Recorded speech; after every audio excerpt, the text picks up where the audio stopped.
والسابقون الأولون من المهاجرين والأنصار والذين اتبعوهم بإحسان رضي الله عنهم ورضوا عنه وأعد لهم جنات تجري من تحتها الأنهار خالدين فيها أبدا ذلك الفوز العظيم۔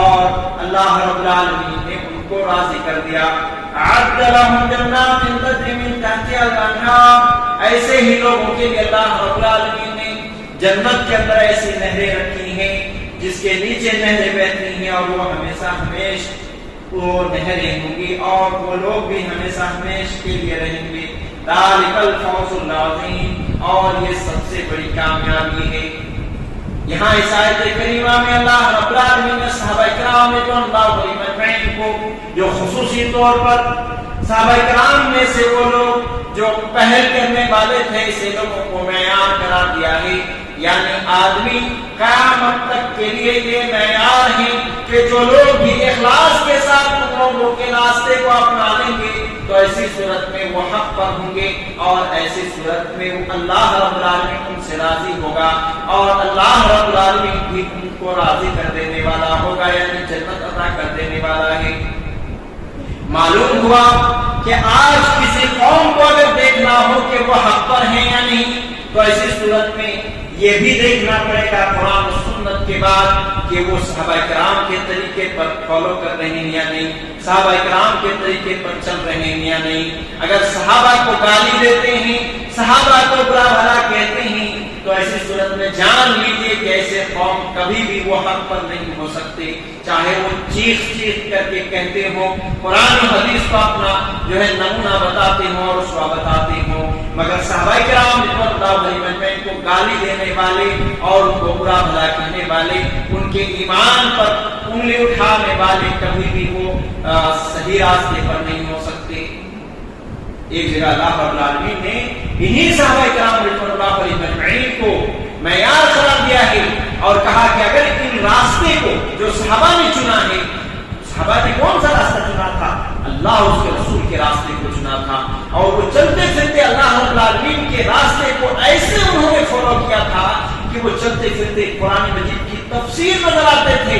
ایسی زندگی تھی صحابہ کرام رضوان اللہ علیہم اجمعین کو. یہی وجہ ہے کہ اللہ رب العالمین نے کہا کہ اگر ان کے راستے کو اگر کوئی چھوڑتا ہے اور دوسرے راستے کو اختیار کرتا ہے تو ایسے لوگوں کو جہنم میں ڈالا جائے گا. کہا وَمَن يُشَاقِقِ الرَّسُولَ مِن بَعْدِ مَا تَبَيَّنَ لَهُ الْهُدَىٰ وَيَتَّبِعْ غَيْرَ سَبِيلِ الْمُؤْمِنِينَ نُوَلِّهِ مَا تَوَلَّىٰ وَنُصْلِهِ جَهَنَّمَ وَسَاءَتْ مَصِيرًا. حق واضح ہونے کے بعد جو لوگ رسول کی مخالفت کریں گے اور مومنوں کے راستے کو چھوڑ کر دوسرے راستے کو اختیار کریں گے. مومن کون تھے؟ نبی کے زمانے میں مومن کون تھے؟ یہاں مومن کی بات کہی گئی ہے اور مومن کون تھے؟ صحابہ کرام تھے. اللہ تبارک و تعالیٰ نے کہا کہ مومنوں کے راستے کو چھوڑ کر دوسرے راستے کو اختیار کریں گے.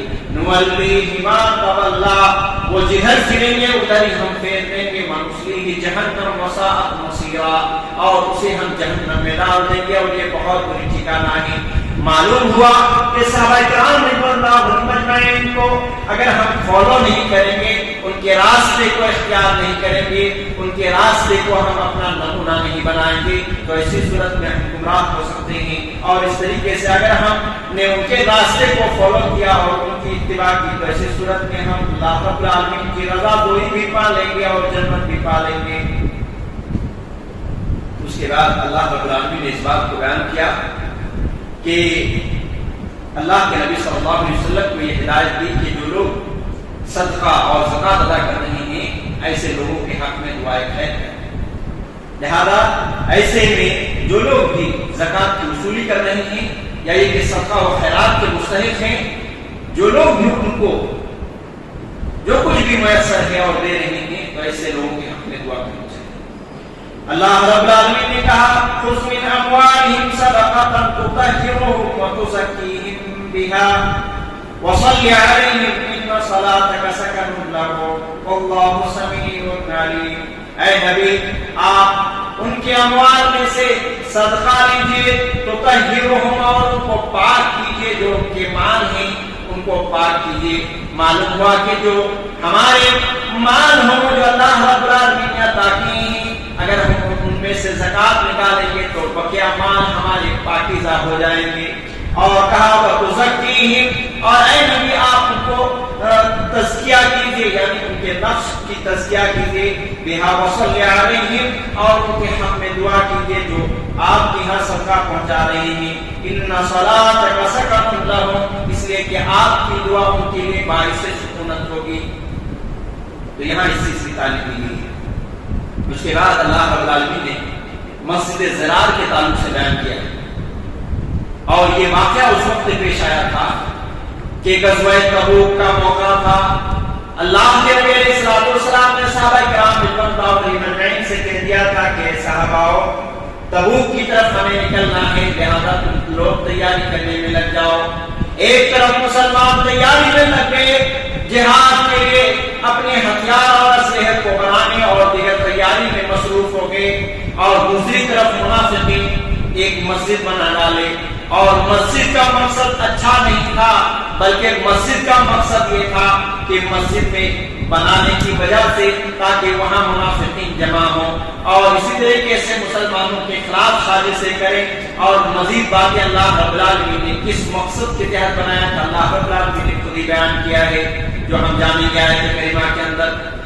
اللہ کے نبی علیہ الصلوۃ والسلام سے ان لوگوں نے کہا، منافقوں نے، کہ اللہ کے نبی آپ ہماری مسجد میں آ کر کے نماز پڑھا دیجیے، یعنی ایک طریقے سے اوپننگ کرانے کی بات اللہ کے نبی صلی اللہ علیہ وسلم سے کہی گئی۔ اللہ کے نبی صلی اللہ علیہ وسلم مصروف تھے، اور اس وجہ سے ان کی مسجد میں جانا سکے، اور اللہ کے نبی صلی اللہ علیہ وسلم نے کہا کہ ابھی میں تبوک کے لیے نکل رہا ہوں، اور آنے کے بعد ہی دیکھیں گے۔ تبوک میں جو کچھ ہوا وہ ہوا۔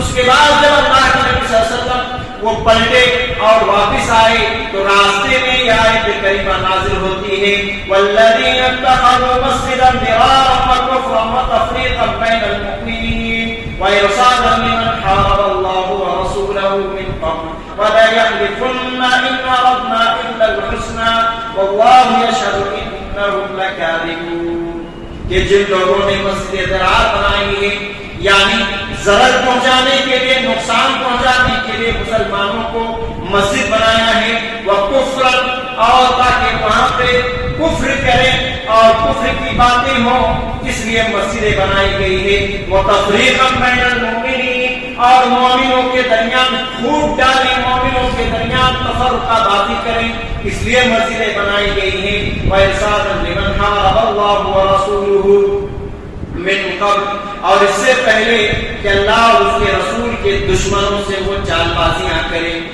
یعنی جو لوگ اللہ اور اس کے رسول کے خلاف لڑے ہیں، ایسے لوگوں سے وہ رابطے کریں اور اس مسجد میں ان لوگوں کو بلائیں، اور اس طریقے سے ان کی خفیہ ایک جو ہے چال بازی کے اور اس طرح کے مشورے کی ایک جگہ بن جائے۔ اللہ کے نبی صلی اللہ علیہ وسلم سے یہ بھی کہہ دیا گیا، کہا وَلَيَحْلِفُنَّ إِنْ أَرَدْنَا إِلَّا الْحُسْنَى، اے نبی وہ لوگ ضرور بضرور آپ کے یہاں قسم کھائیں گے کہ ہم نیک ارادے کے ساتھ بنائے ہیں، ہم نے کوئی برا ارادہ نہیں کیا۔ یہ مسجد بنی ہے تاکہ بزرگ لوگوں کو اور اسی طریقے سے اندھے لوگوں کو اور اسی طریقے سے کمزور لوگوں کو جو مسجد وہاں نہیں پہنچ سکتے، ان لوگوں کے لیے یہ خصوصی طور پر ایک طریقے سے سہولت کے لیے بنائی گئی ہے، یہ بتائیں گے۔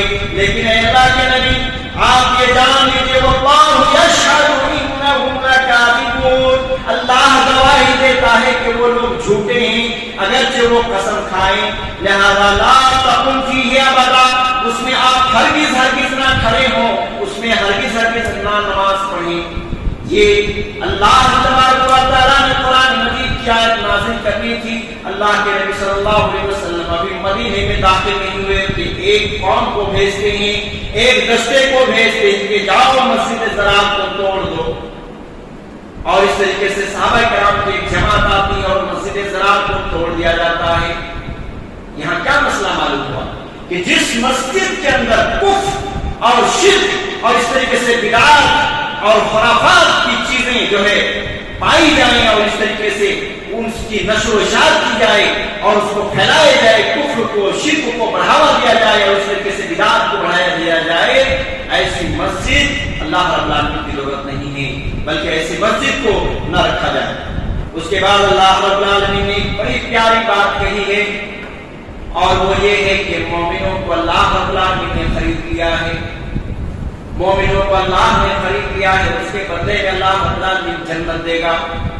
کہا فرمایا ان اللہ اشتری من المؤمنین انفسهم واموالهم بان لهم الجنہ، کہ بے شک اللہ رب العالمین نے خرید لیا ہے مومنوں کو ان کے نفس کو اور ان کے مال کو. اللہ رب العالمین نے خرید لیا کس چیز کے بدلے میں؟ بان لهم الجنہ، اللہ رب العالمین اس کو جنت عطا کرنے والا ہے. لہذا ہم میں سے جو شخص جنت کو بنانا چاہتے ہیں، جنت کو پانا چاہتے ہیں، تو اپنے نفس کو اللہ رب العالمین کے حوالے کرنا ہوگا، اپنے مال کو بھی اللہ رب العالمین کے حوالے کرنا ہوگا.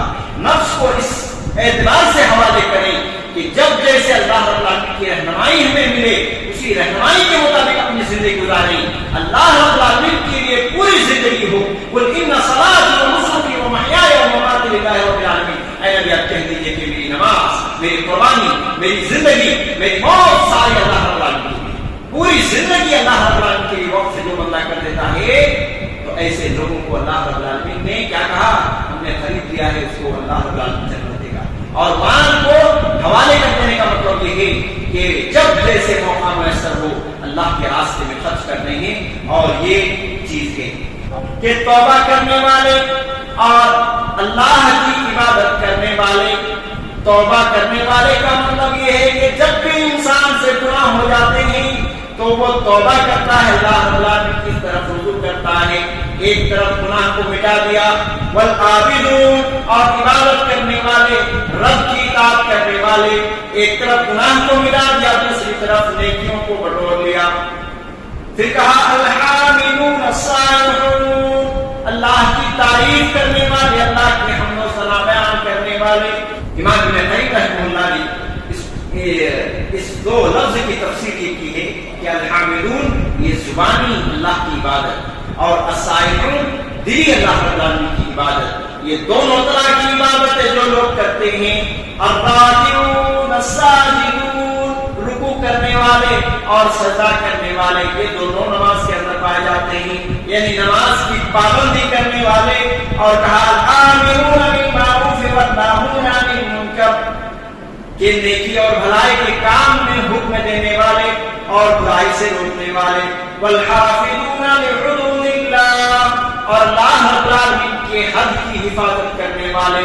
اللہ نے جس چیز کی جتنی حد متعین کر دی ہے، وہاں سے آگے بڑھو گے تو حرام میں پڑ جاؤ گے، وہاں سے آگے بڑھو گے تو شرک میں مبتلا ہو جاؤ گے، وہاں سے آگے بڑھو گے تو کفر میں پڑ جاؤ گے، وہاں سے آگے بڑھو گے تو تمہارے نفاق میں اور منافقین میں چلے جاؤ گے. لہذا اللہ نے جو حدود و اسلام کے اندر بیان کیا ہے اس کی حفاظت کرنے والے. ایسے ہی لوگوں سے اللہ رب العالمین ان کے نفس کو بھی خریدے گا اور ان کے مال کو بھی خریدے گا، اور اللہ رب العالمین ایسے لوگوں کو جنت عطا کر دے گا. لہذا ضرورت اس بات کی ہے کہ ہم ان نیکیوں کے، ان صفات کے جو ہے اپنانے والے بن جائیں اور اللہ رب العالمین کے ہاں جنت کو پانے والے بن جائیں. اس تمام اللہ رب العالمین سے دعا ہے کہ اللہ رب العالمین ہم سب کو، ہم تمام کو جنت الفردوس میں اعلیٰ مقام عطا فرمائے، ہمارے گناہوں کو بخش دے. اور اسی طریقے سے اللہ رب العالمین ہمیں زیادہ سے زیادہ توبہ کرنے والے اور اللہ رب العالمین کی عبادت کرنے والے بنائیں. آمین. صلی اللہ علیہ محمد وعلیہ وسلم اجمعین. الحمد لله رب العالمين والعاقبة للمتقين والصلاة والسلام على سيد الأنبياء والمرسلين.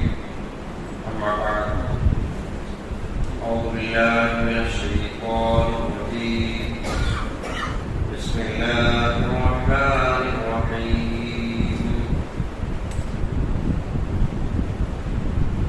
إن ربكم الله الذي خلق السماوات والأرض في 6 أيام ثم استوى على العرش يدبر الأمر ما من شفيع إلا من بعد إذنه ذلكم الله ربكم فاعبدوه أفلا تتذكرون. سورہ یونس شروع ہو رہا ہے. اللہ رب العالمین نے بیان کیا، کہا کہ ان ربکم اللہ الذی خلق السماوات والارض، کہ تمہارا وہ ہے کہ جس نے آسمان اور زمین کی تخلیق کی فی 6 ایام 6 دنوں. ثم استوى على العرش، اور اللہ رب العالمین عرش پر مستوی ہوا، یدبر الامر، اور وہ تمام معاملاتوں کی تدبیر کرتا ہے، اور اللہ رب العالمین کی اجازت کے بغیر کوئی سفارش نہیں کر سکتا۔ ذالک اللہ ربکم فاعبدوہ، وہی تمہارا رب ہے، اسی کی تم عبادت کرو، افلا تذکرون، پھر تم کیوں نہیں نصیحت حاصل کرتے؟ یہاں اللہ رب العالمین نے سب سے پہلی چیز جو بیان کی ہے وہ یہ کہ اللہ رب العالمین ہی نے آسمان اور زمین کی تخلیق کی ہے، اور وہ بھی 6 دن، اور پھر اللہ رب العالمین عرش پر مستوی ہے۔ لہذا ان لوگوں کا رد ہوتا ہے جو یہ سمجھتے ہیں کہ اللہ رب العالمین ہر جگہ موجود ہے۔ معلوم ہوا کہ اللہ رب العالمین 7ویں آسمان کے اوپر اپنے عرش کے اوپر مستوی ہے، عرش کے اوپر موجود ہے۔ کس حالت اور کیفیت کے ساتھ موجود ہے اللہ رب العالمین نے کسی کو نہیں بتایا۔ اللہ رب العالمین اپنے شان کے لائق، جس طریقے سے اس کی شان کے لائق ہے وہ اسی طریقے سے موجود ہے۔ ہم نہیں کہہ سکتے اللہ رب العالمین وہاں بیٹھا ہے، ہم نہیں کہہ سکتے اللہ رب العالمین وہاں کھڑا ہے، ہم نہیں کہہ سکتے اللہ رب العالمین وہاں لیٹا ہے۔ یہ کیفیت کہیں بتائی نہیں گئی، اور ہمیں بیان کرنا بھی یہ بدعت ہو جائے گا۔ لہذا اللہ تبارک و تعالیٰ جس اپنے شان کے لائق ہے وہ وہاں موجود ہے، لیکن یہ ہے کہ اللہ رب العالمین ہر ذرے میں نہیں، ہر چیز میں نہیں، ہر انسانوں میں نہیں، ہر جانوروں میں نہیں، دنیا کی کسی چیز میں اللہ رب العالمین موجود ہے۔ ہاں، اللہ رب العالمین کا علم موجود ہے، اللہ رب العالمین کی سماعت موجود ہے، اللہ رب العالمین کی بصارت موجود ہے، اللہ رب العالمین کی خبر ہر چیز میں ہے۔ یہ چیز ذرے ذرے کے اندر اللہ رب العالمین کا علم موجود ہے۔ اس کے بعد اللہ رب العالمین نے اس بات کو بیان کیا ہے کہ اس دن یعنی قیامت کے دن اللہ رب العالمین کی اجازت کے بغیر کوئی سفارش کرنے والا نہیں، کوئی ایسا نہیں ہوگا جو اللہ رب العالمین کی ہاں بات کرنے کی ہمت تک رکھے گا، مگر یہ کہ اللہ رب العالمین جس کو اجازت دے دے وہ دوسروں کے لیے سفارش کر سکتا ہے۔ اور سفارش میں سب سے اونچا مقام اور اللہ رب العالمین کی طرف سے جو اجازت ملے گی، جو احادیث سے بھی اس بات کا ثبوت ملتا ہے، وہ ہے کہ ہمارے نبی جناب محمد رسول اللہ صلی اللہ علیہ وسلم کو سفارش کی اجازت دی جائے گی۔ لہذا ہم یہ دعا کر سکتے ہیں اللہ رب العالمین سے کہ اللہ کل قیامت کے دن ہمارے نبی صلی اللہ علیہ وسلم کی سفارش ہمیں نصیب فرما، کیونکہ اللہ کے نبی علیہ السلام کو سفارش کا موقع دیا جائے گا کہ اللہ کے نبی علیہ السلام جب سفارش کریں گے تو ہمارے حق میں بھی سفارش کریں۔ اللہ اگر قبول کر لے تو ایسی صورت میں نبی صلی اللہ علیہ وسلم جن جن کے لیے سفارش کریں گے ان کی سفارش ضرور قبول کی جائے گی۔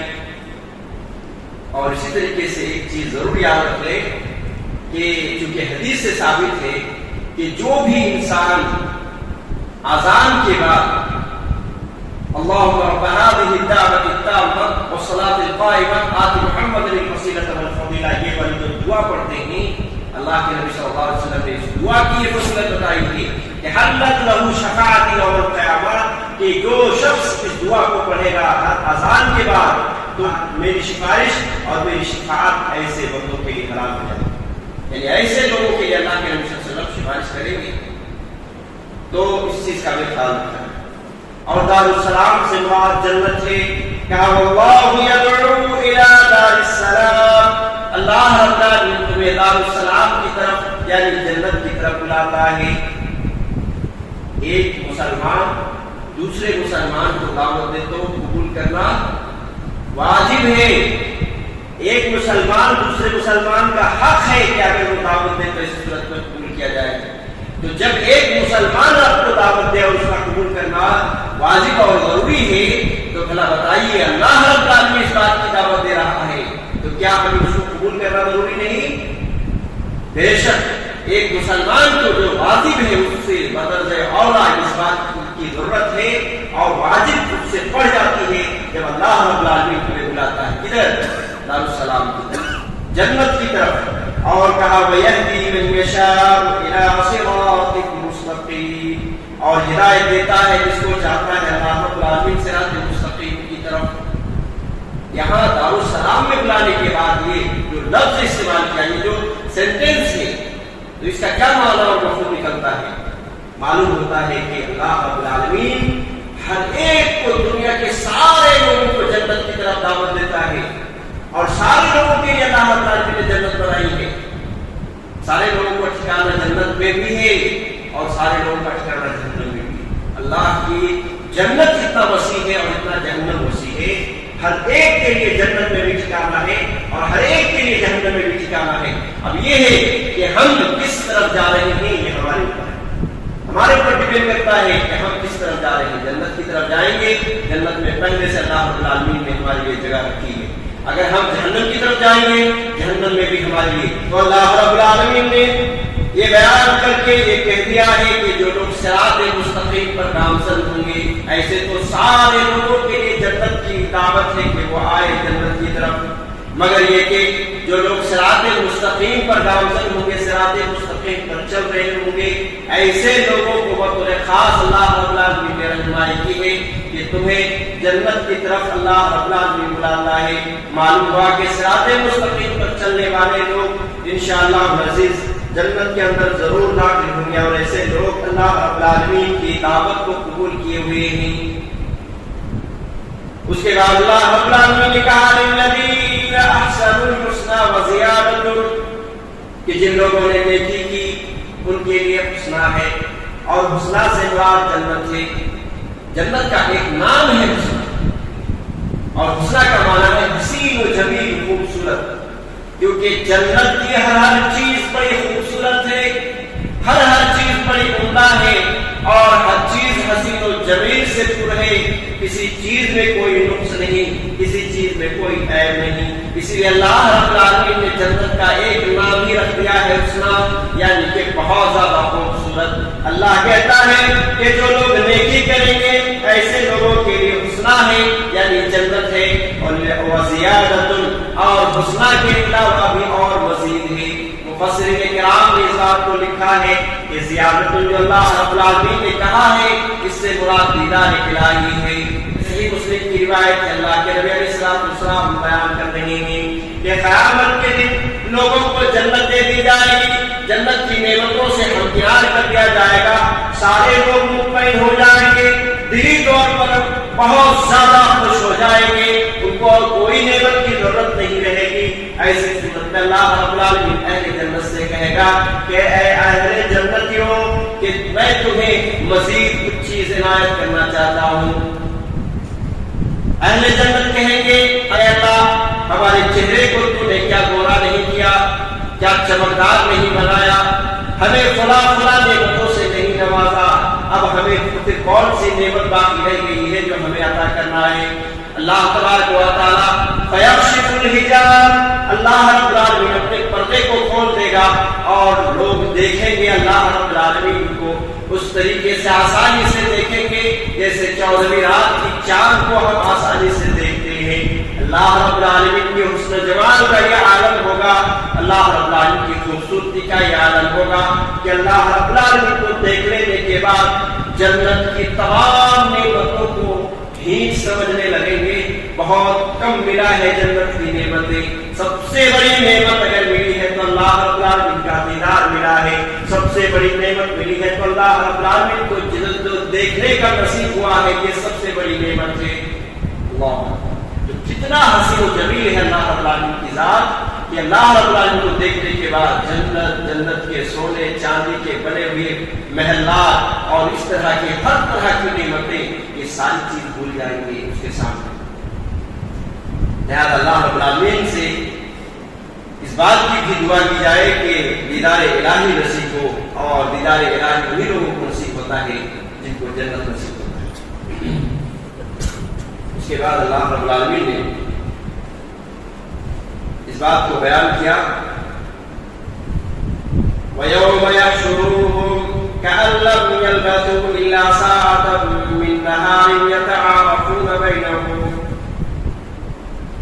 اور جس دن جمع کیے جائیں گے لوگوں کو، كَأَن لَّمْ يَلْبَثُوا إِلَّا سَاعَةً مِّن نَّهَارٍ، تو وہ ایسا محسوس کریں گے گویا کہ ہم دنیا میں دن کے کچھ حصے ہم نے رہ کر کے گزار کر کے آیا ہے. یتعارفون بینہم، اور وہ لوگ ایک دوسرے کی پہچان کر رہے ہوں گے، ایک دوسرے کا تعارف کرا رہے ہوں گے. یہ لفظ کہہ کر کے اللہ رب العالمین نے یہاں یہ بات کہی تھی، یہ کافی تھا کہ وَيَوْمَ يَحْشُرُهُمْ كَأَن لَّمْ يَلْبَثُوا إِلَّا سَاعَةً مِّن نَّهَارٍ، کہ وہ لوگ قیامت کے دن جب اٹھائے جائیں گے تو دن کے تھوڑے حصے ایسا معلوم ہوگا کہ ہم دنیا میں دن کے کچھ حصے کچھ لمحے ہم نے گزار کر کے آیا ہے. بات ختم ہو گئی تھی. اللہ رب العالمین نے اس بات کو مزید بیان کر دیا، کہا کہ یتعارفون بینہم، وہ لوگ ایک دوسرے کا تعارف کراتے ہوں گے. اور یہ منظر آپ نے دیکھا ہوگا جب آپ ریلوے اسٹیشن کے اندر آپ ٹرین کے انتظار میں مسافر خانے میں کئی لوگ الگ الگ منزل کے لوگ وہاں پہ جمع ہو جاتے ہیں، پوچھتے ہیں کہ آپ کہاں جاؤ گے؟ میں فلاں جگہ جاؤں گا. آپ کہاں جاؤ گے؟ میں ممبئی بات جاؤں گا. دوسرا کہتا ہے کہ میں بنگلور جاؤں گا. تیسرا کہتا ہے کہ فلاں جگہ جاؤں گا. پھر ایک دوسرے کا تعارف ہوتا ہے اور جیسے ہی اس کی ٹرین آ جاتی ہے ساری باتیں ختم ہو جاتی ہیں اور بھاگنے لگتے ہیں ٹرین کی طرف. پھر اب جو بھی تعارف ہوئے وہ وہیں تک ختم ہو گئی اور جو کچھ باتیں ہوئی وہیں تک ختم ہو گئی. اب پھر مزید کوئی باتیں نہیں. ٹرین آنے کے بعد فوراً وہ بھاگنے لگتے ہیں اپنے ٹرین کی طرف. معلوم ہوا کہ ایسی ہی ہے یہ دنیا، ہم نے اس دنیا کو ہی جنت بنا کے رکھا ہے، یا یہ کہ ہم نے ہمارے ذہن و دماغ میں یہ سوچ کے رکھا ہے کہ یہی جنت ہے اور اسی کو بنانے اور سنوارنے میں پوری زندگی لگے چھوڑ دیجیے. اسی دنیا کو بنانے میں لگے ہوئے ہیں. لہذا ہمیں قیامت کے دن اس بات کا احساس ہو جائے گا کہ ہم نے دنیا جو آئے تھے تو وہ چند لمحوں کے لیے آئے تھے اور اتنا سا وقت ہمیں دیا گیا تھا اور اتنا سا وقت میں ہم نے دنیا کو بنانے میں لگے ہوئے تھے. آخرت کو بھولے بیٹھے تھے، آخرت کی تیاری نہیں کر رہے تھے. لہذا کل قیامت کے دن آدمی کو بڑا پچھتاوا ہوگا، بڑی حسرتیں ہوگی، بڑی تکلیف ہوگی دل میں کہ کیوں ہم نے ایسے زندگی گزار کر کے آئے ہیں.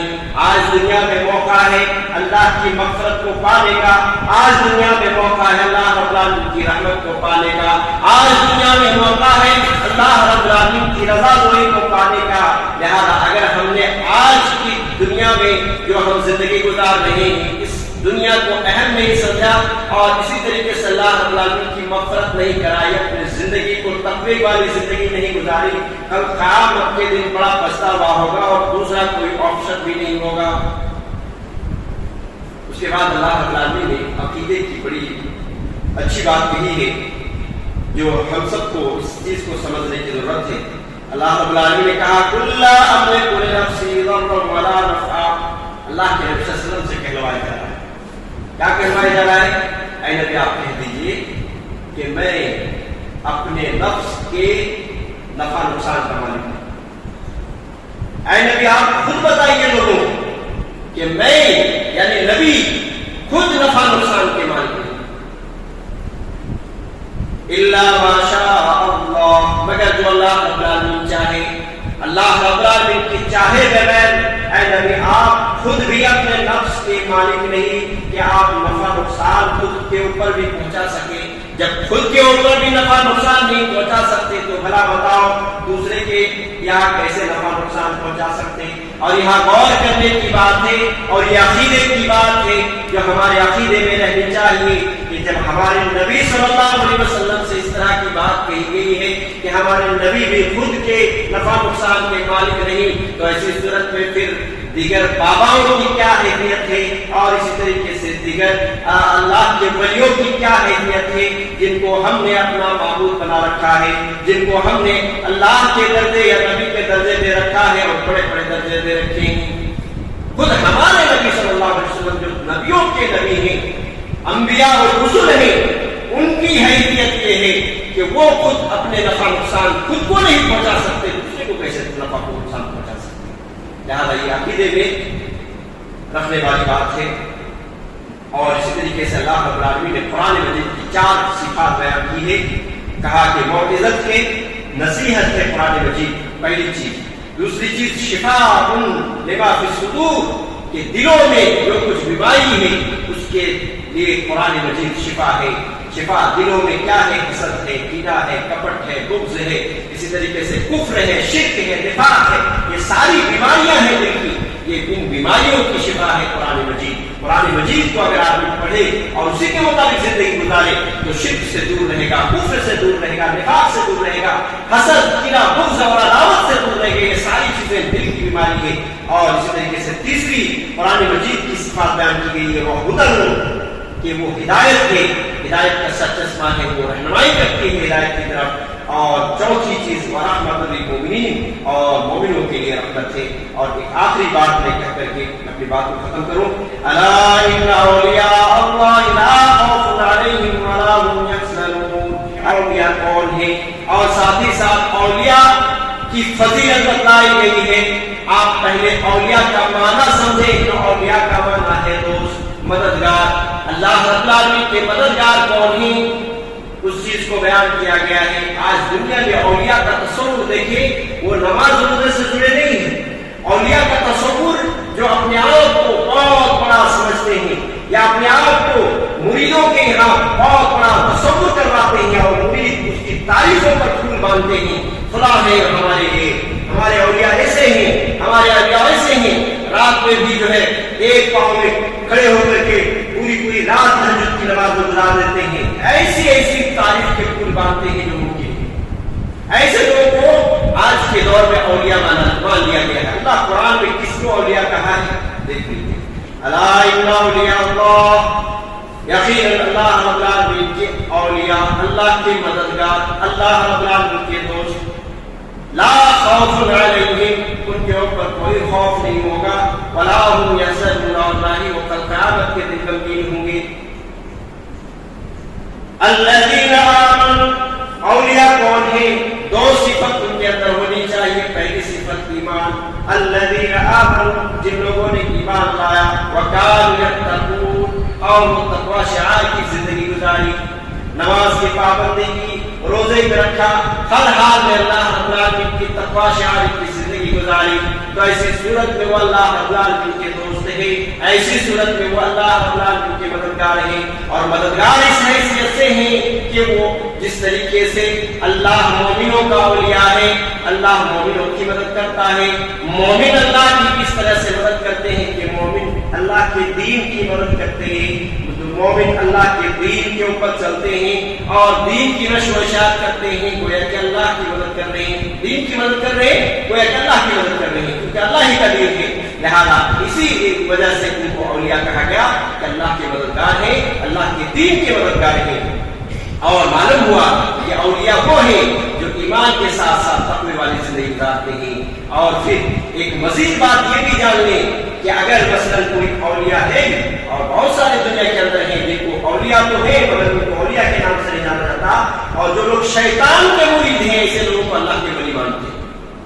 جو لوگ شیطان کے مرید ہیں ایسے لوگوں کو آج کے دور میں اولیاء مانا جا رہا ہے، اور جو اللہ کے مرید ہیں وہ اس کو اولیاء نہیں مانا جا رہا ہے. قرآن کہتا ہے کہ جو اللہ کے مرید ہے نا وہی تمہارے اولیاء ہیں. اور اولیاء سے کرنا کیا ہے؟ صرف یہ کرنا ہے کہ ان سے عقیدت رکھنا ہے، ان سے محبت رکھنا ہے. اس کے علاوہ کسی چیز کا حکم نہیں دیا گیا کہ اگر اللہ کے ولی ہے تو ان کے پیچھے پڑ جاؤ، اللہ کے ولی ہے تو ان سے مانگنا شروع کر دو، اللہ کے ولی ہے تو شرک کے دروازے کھول دو. کوئی چیز نہیں کہی گئی. اللہ کے ولی ہے ان سے محبت رکھی جائے، سیدھی بات ہے. اس کے علاوہ اور کسی چیز کا حکم نہیں دیا گیا ہے. اللہ رب العالمین ہمیں صحیح سمجھ کے ساتھ نیک عمل کی توفیق دے. قرآن و سنت کو زیادہ سے زیادہ سمجھتے ہوئے ان کے اوپر عمل پیدا ہونے کی توفیق دے. دنیا میں بھی بہترین زندگی اللہ رب العالمین نصیب فرمائے، اور دنیا کے اندر رہتے ہوئے آخرت کی زیادہ سے زیادہ تیاری کرنے کی توفیق دے. اور آخرت میں اللہ رب العالمین تمام قسم کی پریشانیوں سے محفوظ رکھتے ہوئے اللہ رب العالمین جنت الفردوس میں ہم سب کو جمع فرمائے. آمین. صلی اللہ علیہ وسلم.